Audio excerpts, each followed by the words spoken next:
Hello again, this is News Today. And our first story, Nana Akufo-Addo, two-time presidential candidate of the New Patriotic Party, has called for a united front to kick the ruling NDC out of power. He polled 117,413 of the total ballot cast, representing an overwhelming 94.35%. Nico Tejani has been engaging Mustafa Hamid, aide to Nana Akufo-Addo, and aide to Alan Kojo Tremantin, Nana Ohinentu. I want to know from you, were you surprised about what happened on Saturday? Certainly, I was. Because to have an election that delivers victory of almost 100% to one candidate, that looked quite intriguing. But in most public elections, you would have some kind of a balance.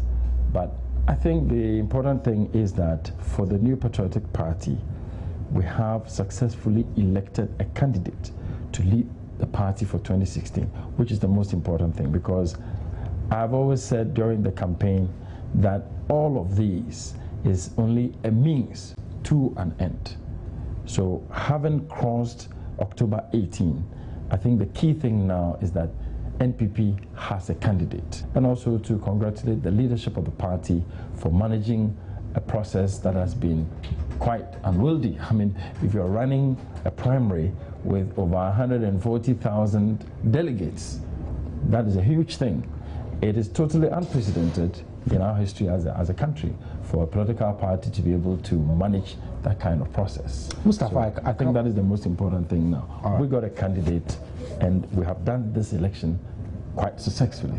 I think that is important. All right, thank you very much. Mustafa, if I come to you, I mean, you won landslide and people are saying, can you manage the few people in the rejected ballot if indeed they did it, they intentionally did that? Can you manage them to unite the forces of the NPP going into 2016 election? Or, I mean, with the VAR campaign that went on, the vote buying that people were talking about and all that. What is your reaction to that? Well, Ohinentu has said it.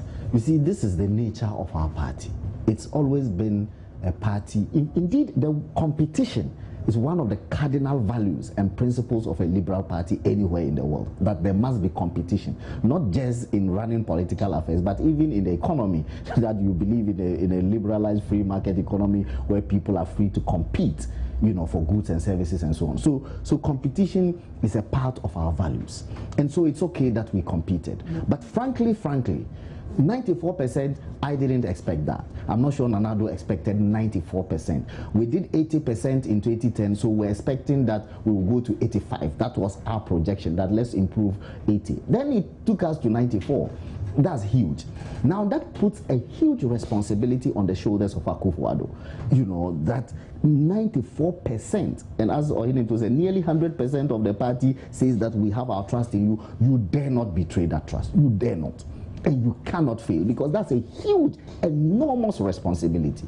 So I guess that Nana Addo knows that, and he said that at Efwas Alliance Park, that he's frightened by that expectation, because if you fail, you have let down millions of people. So what it will take, and you have already said it, by your question, it means that you identify that bringing the 5% together to make it 100% package for the battle in 2016 is an imperative. So even if you as the journalist realizes that that is an imperative, you can be sure that the flag bearer himself has realized that long ago.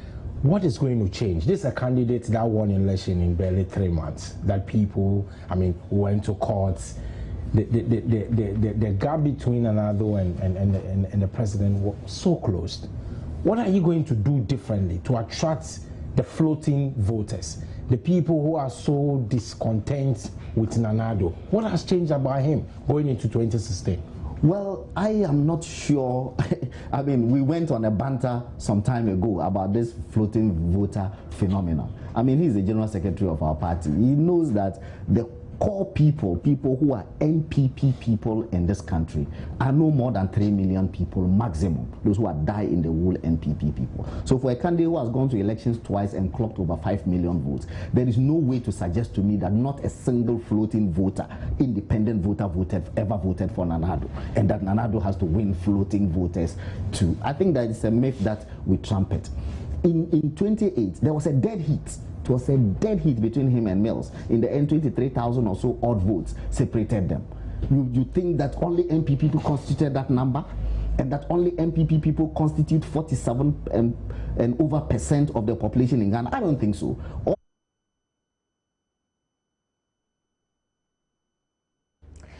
Well, news just coming in. Price of petroleum products will be reduced by 2% from Tuesday, October 21. According to the National Petroleum Authority, the reduction is in line with a decrease in prices of crude oil and petroleum products on the world markets. The National Petroleum Authority has directed all oil marketing companies to comply with these price reductions accordingly. More details would be in subsequent broadcasts. The General Secretary of the Christian Council, Reverend Dr. Opuni Frimpong, has implored Ghanaians to set their expectations high. Addressing congregants at the Tema Joint Church, Reverend Opuni Frimpong linked the current hardship in Ghana, he linked the current hardship Ghana is facing to the mismanagement of expectations by our leaders. The General Secretary called on leaders to seek God's guidance and protection in all decisions they take in order to come out with constructive decisions that will be accepted by all. And our political leaders must also know that in leadership, they don't manage only their personal expectations. I said, if I live my life, me, myself, my own, and I become what? Selfish, self-centered. It's been said that if you want to assess the strength of a society, find out how the able in that society are ready to enable the disabled. Reverend Dr. Opuni Frimpong called on the electorate to be vigilant to put politicians on their toes. We live in a country that we must also take management of expectation serious. Having in mind that if we don't manage expectations well, we frustrate ourselves today and we build a weaker tomorrow. Meanwhile, an induction service was held for Most Reverend Father Abraham Elijah Kwashi, resident minister of Tema Joint Church. The Tema Joint Church, a non-denominational church, was started in 1992 with a membership of 27 and has increased to over 900. Good afternoon, my name is Baba Tando. Thanks to Carbell, time to talk sports on News Today. President John Dramani Mahama has said Ghana has not yet decided to host AFCON 2015. Reacting to concerns raised by Ghanaians, President Mahama said Ghana has not yet accepted to host the tournament. He was addressing the press in the United Kingdom. AFCON, Morocco has not pulled out, and they issued a statement yesterday that they have not pulled out. They are still the ones on track to host it. What they're asking CAF for is to postpone the date that is scheduled for AFCON. Because all of us are subject to the guidelines of the World Health Organization. And if there is a threat that there could be a transmission of disease as a result of an international gathering, CAF itself would have to consider. What CAF said was that they were insisting that Morocco should hold it on the same day because Morocco had not justified sufficiently why they wanted a postponement. And so they were sending a team to Morocco to discuss with Morocco. And if they felt that Morocco was unjustifiably, asking for that postponement, then they were looking at alternative countries. And so they sent requests to some countries if they were willing to host.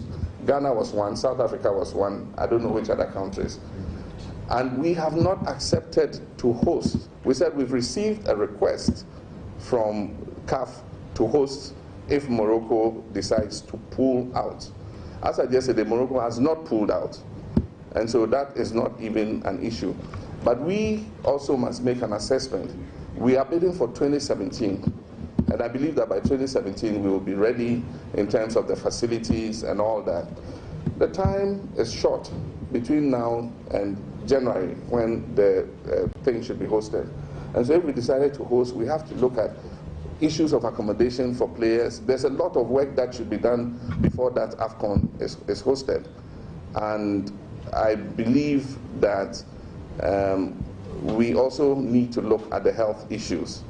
And so consulting with the health authorities, which is what the minister explained to me, that even if we wanted to host, we'll have to find out from our health authorities what the level of threat to us is. And so we haven't taken a decision to host. I am the president of Ghana. I chair cabinet. No such decision has been taken by cabinet advising me to accept to host. And so we will, I think we must coordinate this issue better so that Ghanaians understand exactly what is going on.